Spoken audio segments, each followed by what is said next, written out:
Welcome back to Northern Exotics. We have got all of this natural Welsh slate and we're going to make a huge Leopard Gecko mansion. The only problem we have is we have only 4 glue sticks. Can it be done? If all else fails, we've got a big hammer. So this is where it all starts. This is our massive 4-foot enclosure that we're building up for our 2 Leopard Gecko girls. It's going to be fully naturalistic, fully bioactive, it's going to be live planted, it's going to be absolutely amazing. A full-on mansion for these Leopard Geckos. It's going to be fully lit up, UVB style, it's going to have the correct heating, lighting, new products, new technology, new information, everything is going into this enclosure. And this is where it started. We're building these hides. We're not just building one hide though, we're building a mansion. So it's going to be a full back wall, hopefully. It's going to be loads of hides all built in together with one. It's going to be absolutely monumental.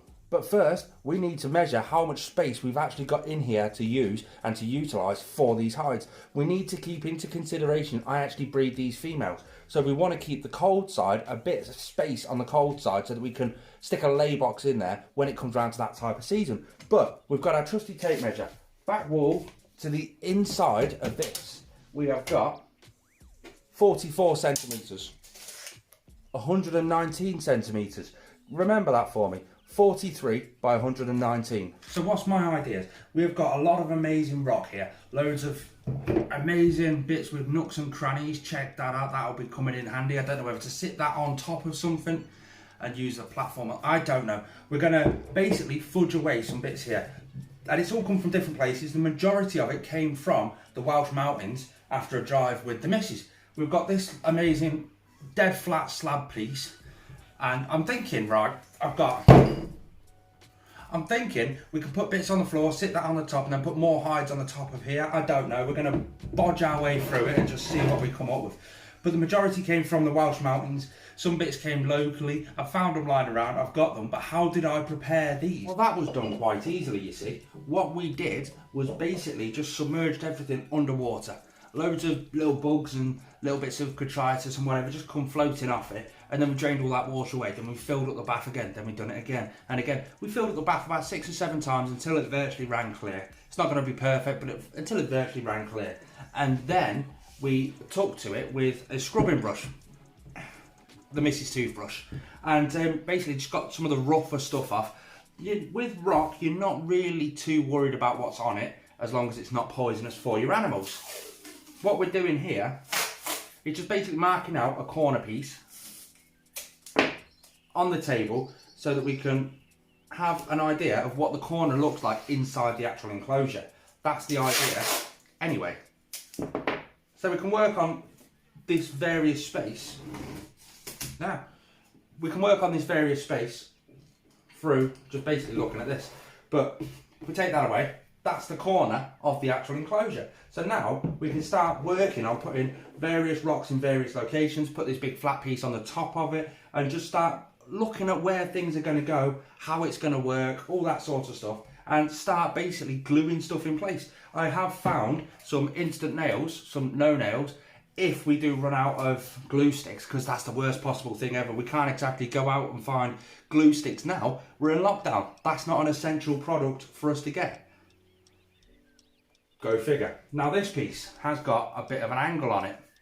It's just dead nice. So will that fit in just there and be nice and stable?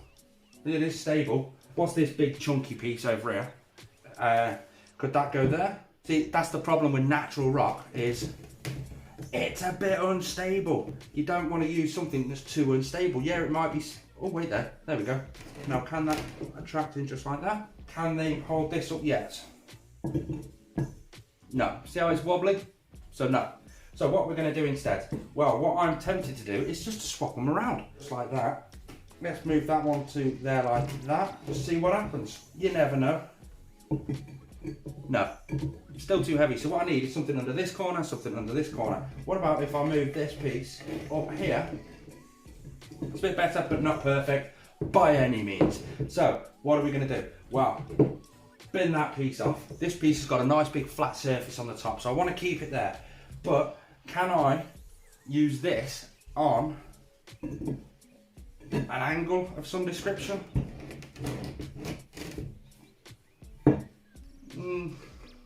oh, I could stick it like on an angle like that. There's loads of things we can do.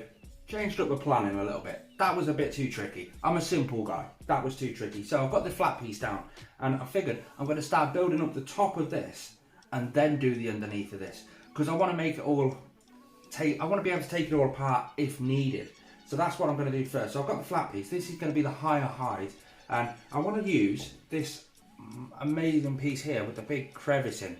But I don't know how to do it. Now I can't, this flat piece here is going to go up against the back wall. This is going to go up against the side wall. So that's my corner piece. So I don't want to make it too, well, I can't make it go over a bit. But I thought it looked absolutely great just with that slope on there. It can really get underneath there. But then it's just not that secure. So I'm going to get a couple of small bits that I've got lying around and build it up underneath. And just see if that really does work and help it out really nicely. Now there's got to be a way I can make it really secure, but keep in mind this is all going to be glued together. So I can, there's not really that much surface area touching together there. So I want to sort of kind of go in like, I've got a different piece that I might be able to use. Oh, there we go. So now if I glue these two bits together and then glue these to that, then I can just take this piece off and on as and when I want to, just like that.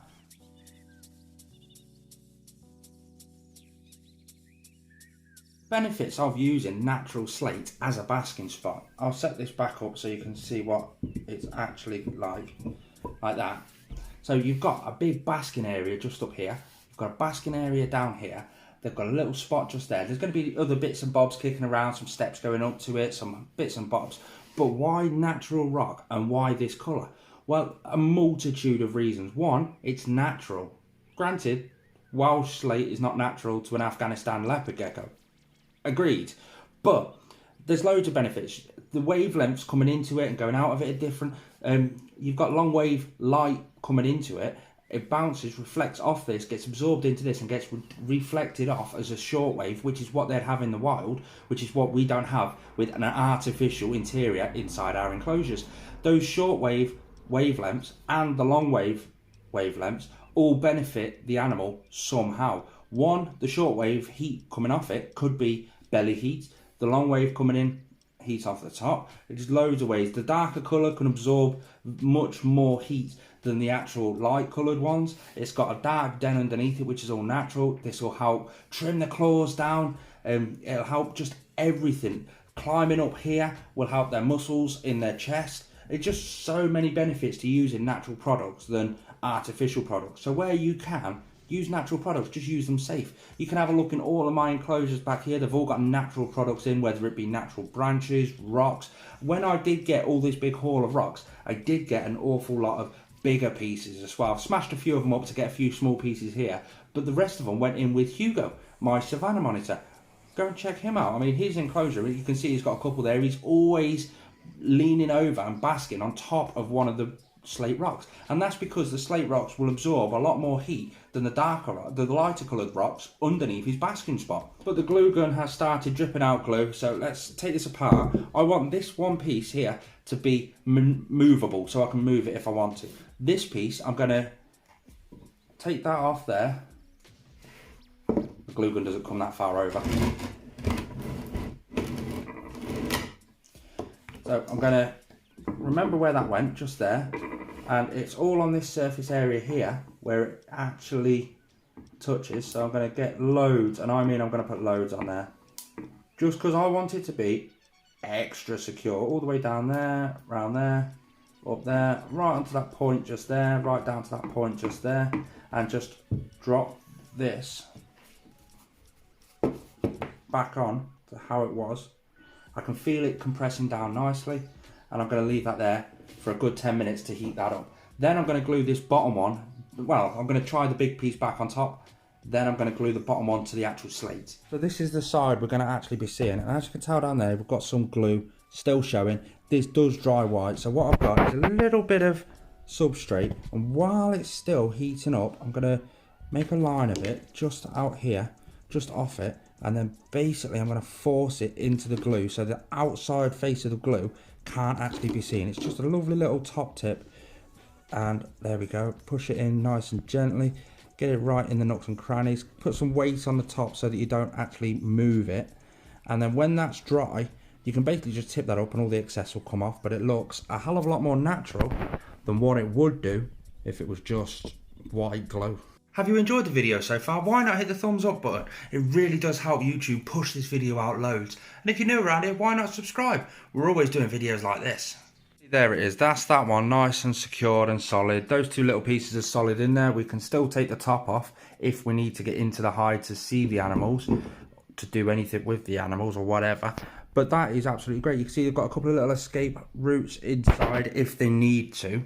And yeah, you've got to think at the back, just there, that's the back wall. So there won't be much light coming in there, same over there. But they've got that amazing little hide built up. Let's move on to underneath this hide. So with that piece done, we need to make a base for underneath it. I'm going to need to use the flat piece. So I'm going to get that piece off, drop that just over there. And now we're stuck with this piece. It's a bit heavier because it's got those two extra bits on, but we can still work with this.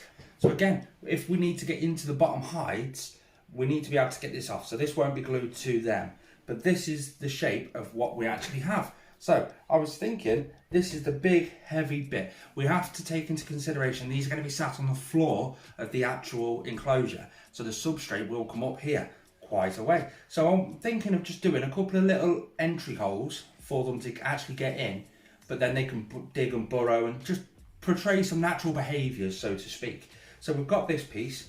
It's going to be sat that way round, like that. So what will I do? That is even better. Right, there we go. So I need something to secure it here. I've got a big piece. Right, what's this piece? That looks dead natural. And then stack up this side, which I was thinking,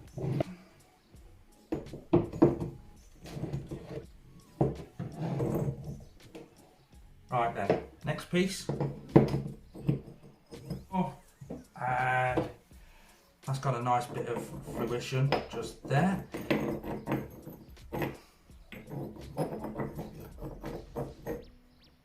Boom.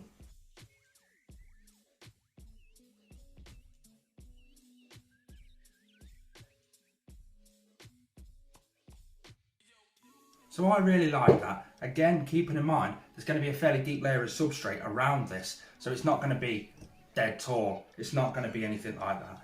But I really like that. Use a lot more of the other bits and pieces around to sort of put another hide over this side maybe. To put a bit more rocky decor around it. But I think that is absolutely amazing to start with. So now what we need to do is to basically take this piece off. This is going to be extremely heavy. So when you're doing anything like this on a mammoth scale, make sure your vivarium isn't sat on top of another vivarium, because it's going to be big, it's going to be heavy. Take this piece off like that and we're left with this piece. Right, so now we can start gluing bits and pieces together like this. This piece won't need gluing to anything because it is good as it is. Will that piece go in there?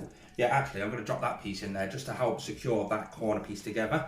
This piece will all need gluing together, but they can go in here. They can go all underneath these little nooks and crannies down here, under there. Just make sure absolutely everything is perfectly secure. And then when it sits on top, I can easily take it off if I need to get in there for whatever reason. I think this is a great idea. I can use all the smaller pieces in a minute to make another little hide. But let's start with a bit of gluing, shall we? Punch it all in nicely, all the high spots, just force it all in nicely. Force that in just like that. And then I'm going to put more in areas just like that. Really get it forced in. I want to ask you guys, do you guys make DIY related things? For me, I make everything really. Morning gecko enclosures, got a stick in it, nice live planted. That's for a baby morning gecko that's not actually in there just yet because the eggs haven't hatched. We have got eggs incubating at the moment, so if you want to see them and their progression, the way they hatch, all that sort of stuff, make sure you click subscribe. And I also make this is just a water bowl for the leopard gecko enclosures. It was going to go into this setup, however I'm thinking I might change the colour of it, but that's just a movable water bowl with a live plant in there. Down there I can stick a little calcium dish. If you want to see a video on how I actually made that, just click on that card just there. But yeah, let me know what you guys make, because I'm always interested in making new things myself and trying out new little bits and bobs. It's just, I find it fascinating. But let me know in the comments.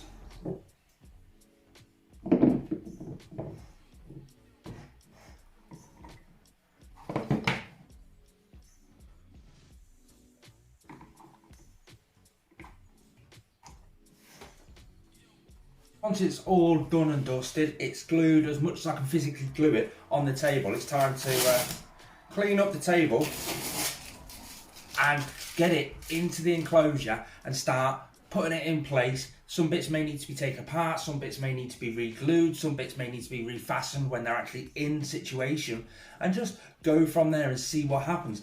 At the end of the day, this needs to go in, so then the substrate can go in afterwards, the lighting can go in. I've already got the infrared heat projector in there. Let me talk to you about that. And that is this, the Mega Ray infrared heat projector. What an absolutely fascinating bit of kit this is. Some other people may have seen similar things to this, but let me assure you, this has been around for over 20 years now. People think this is a new product and new technology. It's really not. These have been around for 20 odd years now, and they're just absolutely fascinating. These were the ones that started the whole thing for these, the Mega Ray. These are operated and shipped out by Reptile Systems mainly, and they're just absolute perfect bit of kit. They don't give off any light, or very minimum light. You've got a little heating element inside that might give off a tiny bit of a glow, and that's about it. It just gives off an amazing bit of heat. If you're using these, you can operate it with a dimming thermostat, and these just basically give you a full spectrum of infrared light for your reptiles, and it's just absolutely fascinating. I'm going to be using this along with a T8 or T5 UVB setup. I'm not quite sure what equipment I've got that might coincide with it. I think I've got some T8 starter units and stuff like that, so I might just get myself a nice new T8 bulb, and that'll do absolutely perfect for this. But what an absolute amazing piece of kit these are. The Mega Ray infrared heat projector.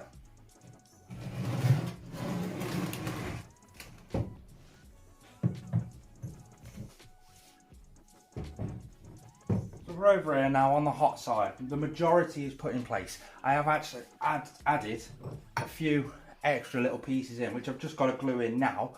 Add a bit of reinforcement glue to a few of the other sections, and then it's basically done to show you. This is exactly how easy it is. It's all improvisation sort of thing. It is what it is sort of style, and it works. Do you guys make anything? It's so fun and easy and just doable. What we've ended up is basically this. We've got the main hide on the top. We've got another hide down the bottom. Now, keep in mind, this is going to be filled up with substrate to about there. So they'll only have a little sort of nook and cranny to get in, maybe just there and down. We'll come to that sort of scenario when we get to the substrate part of this video. Now, down here, this isn't all put together yet. This isn't glued together because we need to put the substrate in for a lot of it to sit on top of the substrate. We've got a hide under there. We've got a hide under there. We've just got loads of little hides everywhere.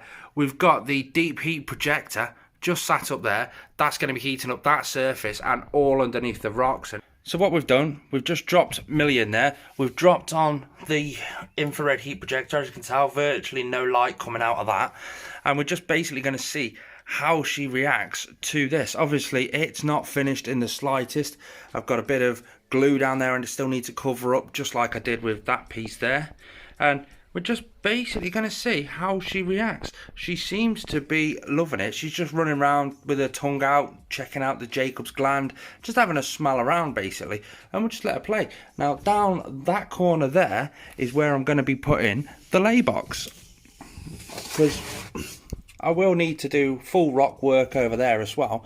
I was surprised about how much rock work actually went into this. But we'll just have a play around and see what happens. Is she going to come for a little walk down? Oh, you going to do it? Ah, you going to do it, girl? Go on, have a step down. Oh, nope, she's backed up a little bit. She's venturing further down. She's just having a walk around. Oh, here she goes. She's going back up. She's found the another little nook and cranny down the back. Oh, there she is.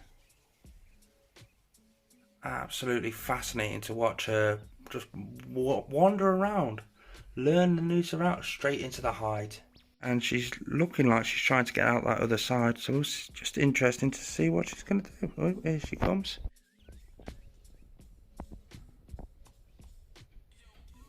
See what I mean by really getting those muscles working up the back end of her body and up on her chest. She's doing a fair bit of climbing around, and she just absolutely seems to be thriving. Well, she's underneath there now, having a good old stretch, climbing those rocks. She's proper climbing up them now. I don't know where she's gone. I didn't know she could get up that area, but she obviously has. There she is. She's just found a lovely little nook and cranny down that back corner that must be absolutely dark. Because let's face it, she must be getting a bit stressed because I do have my softbox light shining in so that we do have some light, because I don't have the UVB in just yet. And the joy with this is she's just come straight back out, so I know she can get into that little nook and cranny wherever it was, and she can find her way back out of it. She seems to be having loads of fun properly exploring this little mansion. She's checking out all the tight little nooks and crannies.